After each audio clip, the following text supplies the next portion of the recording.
ada satu informasi yang saya dapatkan, ternyata informasi sudah diekspos tapi tidak begitu diperhatikan. Ternyata pada video saya sebelumnya itu, konten sebelumnya terkait dengan pagar laut di Tangerang ini, ada salah satu yang kemudian memberikan komentar. Saya mengucapkan terima kasih ya atas nama yang memberikan komentar ini, atas nama Hasanan Desta.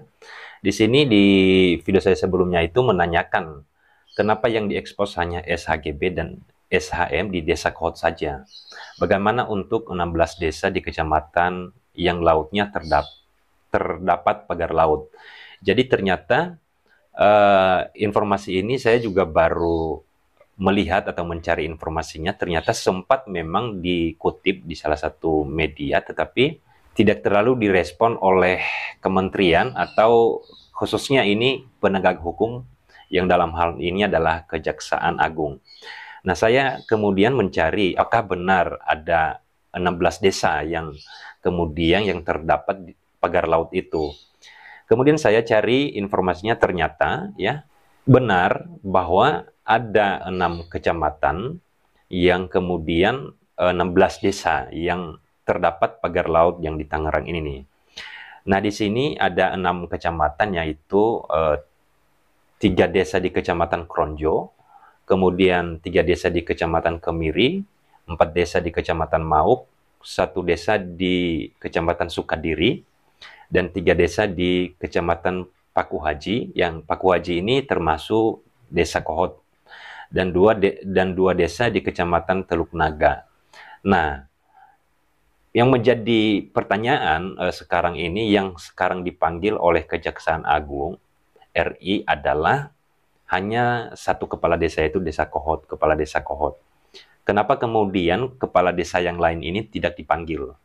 Ya, harusnya yang dipanggil adalah seluruh kepala desa dan termasuk camat yang terdapat pagar laut ini. Artinya yang wilayahnya itu adalah terdapat pagar laut.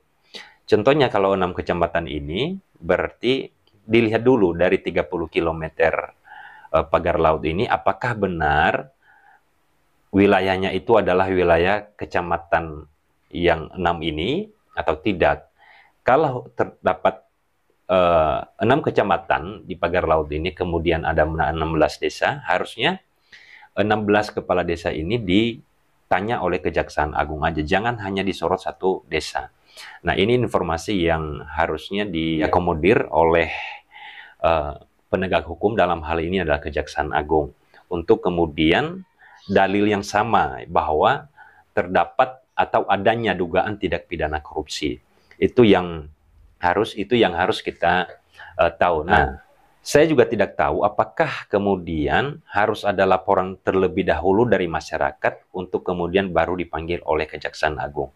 Tapi harusnya di keadaan seperti ini, dengan sudah tahu bahwa adanya pelanggaran di sana, bahwa harusnya itu tidak bisa diterbitkan sertifikat, tidak bisa diterbitkan SHGB dan SHM, harusnya sudah bisa ya ditarik dan wawancarai dan diminta dokumen terhadap kepala desa yang wilayahnya itu terdapat pagar laut ini.